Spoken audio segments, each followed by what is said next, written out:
To quote Karl Marx, socialism is when the government does stuff, and the more stuff the government does, the more socialister it is. Karl Marx, 1823. Of course, that is too honest to be a real Karl Marx quote. It is instead a popular meme used to mock the allegedly misguided view of many who oppose socialism. This allegedly misguided view has been famously paraphrased by prominent socialist Professor Richard Wolff. Socialism is when the government does stuff. And it's more socialism the more stuff it does. And if it does a real lot of stuff, it's communism. These comments were made sarcastically. Socialists do not believe that government doing stuff accurately sums up their ideology. I intend to argue, however, that it does.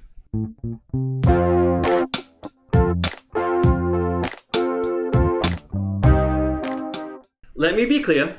I am not proposing an alternate version of socialism or an alternate definition of the word. The definitions that socialists and communists usually give themselves will tend to line up pretty well with the standard definitions that you'll see in dictionaries and encyclopedias. I am not going to stray from those standard definitions. Instead, I will argue that the definition that socialists and communists actually give is synonymous, effectively, with socialism is when the government does stuff, whether they acknowledge it or not. For an analogy, imagine I said that I want a hollowed-out half-sphere made of wood with the flat-ish bottom such that it will stand still on a table, and that I intend to put fruit in it. You sum this up by saying that, well, I want a fruit bowl, right? I might protest and say that you're putting words in my mouth, but the thing that I describe simply is a fruit bowl. Whether I acknowledge it or not, you are not committing any kind of straw man fallacy by correctly summing up what I said. Here is the first dictionary definition of socialism that comes up on Google. A political and economic theory of social organization which advocates that the means of production, distribution, and exchange should be owned or regulated by the community as a whole. The Wikipedia definition is a little more elaborate, but amounts to the same thing. Socialism is a political, social, and economic philosophy encompassing a range of economic and social systems characterized by social ownership of the means of production as opposed to private ownership. Social ownership of the means of production is, of course, equivalent to the means of production being owned by the community as a whole, so the Wikipedia and Google definitions line up nicely. How is something to be owned by the community as a whole? Ownership means that you get to decide what to do with something. And if you and I disagree on who gets to eat your apple, then whatever you decide is what will take precedence, because it is your apple. If a community as a whole owns something and two people within that community disagree on what should be done with it, who takes precedence? Whoever it is, he is the real owner of that thing, and not the community as a whole. This renders socialism as somewhat self-contradictory.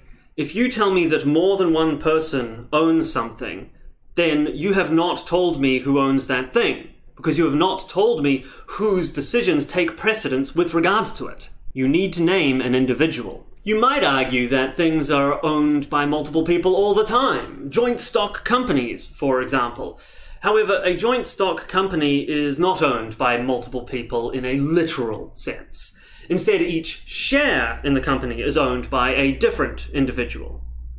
If you buy a share, you are buying not the company itself, but certain rights to vote in whatever system of decision-making that the company has, to receive dividends from the company's profits, and various other benefits. Well, perhaps that is all that's really meant by social ownership, or ownership by the community as a whole, or whatever.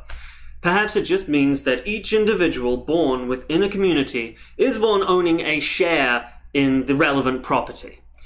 In this case, the relevant property would be the means of production, or a capital good, as it's also sometimes known. That's basically just a good that's used to make other goods.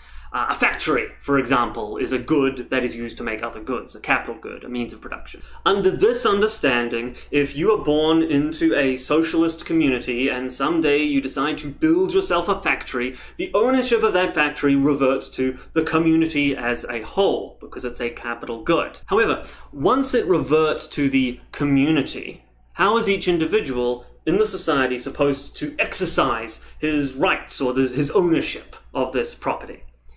The obvious answer might be to take a vote, and certainly that is the answer that socialists tend to give. But what system of voting should be used? First past the post? Approval voting? Instant runoff? Can you sell your vote? Who should be given the vote? Anyone over 18, over 21? Should convicted felons be allowed to vote? Remember that every additional person who we accept into this system dilutes your ownership of the thing in question. This leaves to one side the additional problem that anything could really be considered a means of production. A loaf of bread could be considered a means of production because it is used in the production of a sandwich. This leaves that distinction blurry enough to allow socialist ideology to justify taking literally anything from anyone. Even your own body could be considered a means of production, and socialists historically have extended it there. Lines can be drawn, but by whom? Whoever gets to decide the rules by which the will of the community is determined with regards to a certain piece of property, he could arrange those rules such that his will is carried out. And therefore, he is the true owner of the supposedly community-owned property. Furthermore, it is unlikely that everyone will be able to vote on the use of everything. More likely, they will elect representatives to act on their behalf. We started by saying that the whole community owns something, capital goods in particular. But in the process of clarifying exactly what we mean by that, well, we've ended up with ownership by whoever has political power. You may have noticed that we have for some time been describing government ownership. Many socialists, especially those who fancy themselves anarchists, might say that their democratic collective is not a government. However, it is a political structure with the power to expropriate property from anyone within its territory, which is imposed on you with or without your consent. If you don't call this a government, then you are simply playing word games.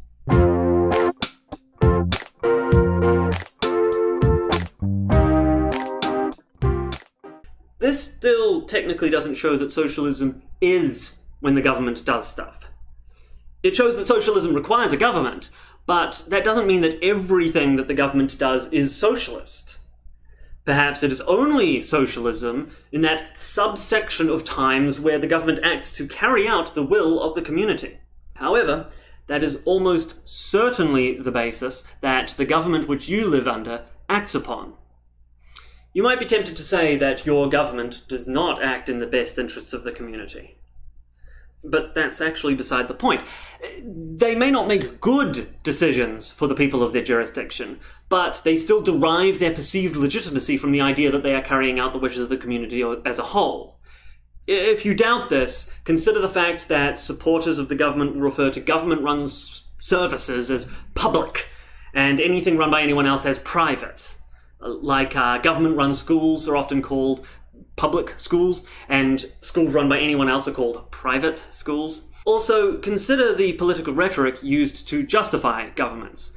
It is almost always something along the lines of, the government is the democratic will of the people, or the people have implicitly agreed to be part of this government. Finally, consider the mere existence of democracy.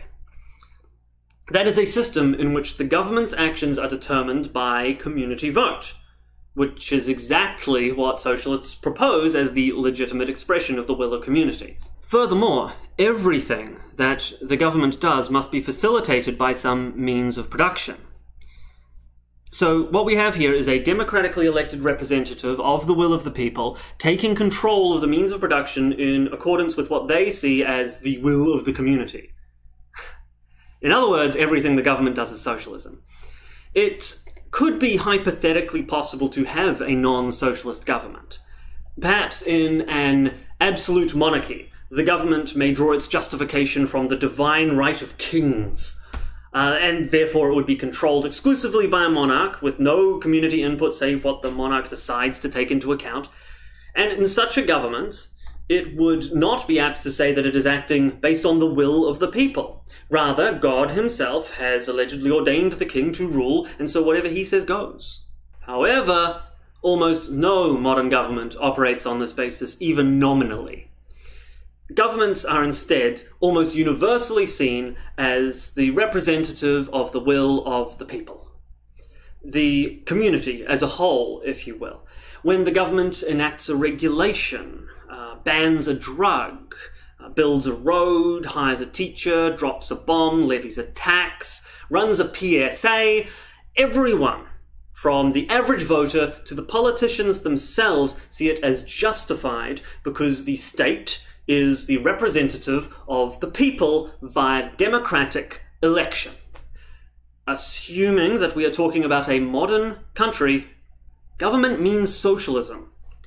It is necessary to reiterate that this is not to say that government actions are really in line with the will of the community. There is no will of the community. There are only different and conflicting wishes of different people, and a political system which will at best approximate the wishes of a large number of them.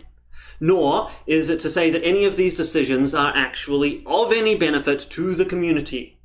That would be beside the point. Socialism done badly is still socialism. If it weren't, nothing would be socialism.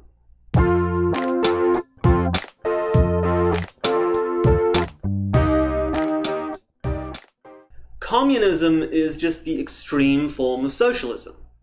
The Communist Manifesto describes it as follows. The theory of the communists may be summed up in a single sentence. Abolition of private property. The Communist Manifesto by Karl Marx and Friedrich Engels. This could either mean that we are distinguishing private from public explicitly as non-government versus government. Or it could mean that we are distinguishing them as individually owned versus community owned.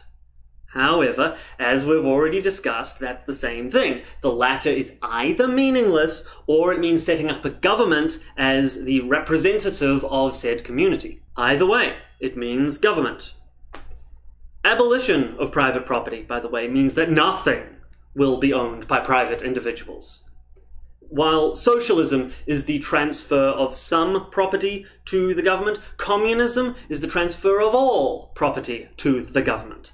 Once again, this is not how communists explicitly define their ideology. However, it is effectively equivalent. Now, one aside here is that communists will often try to distinguish between private property, which is the means of production, and personal property, meaning everything else in communist jargon, but this changes little. If we're only talking about a subset of property, then only that subset needs to be socialized before we reach communism. In any case, the end result of all of this is really quite simple. Social ownership of the means of production, or community ownership, it really just means government ownership if it is to be distinguished from private ownership in any way.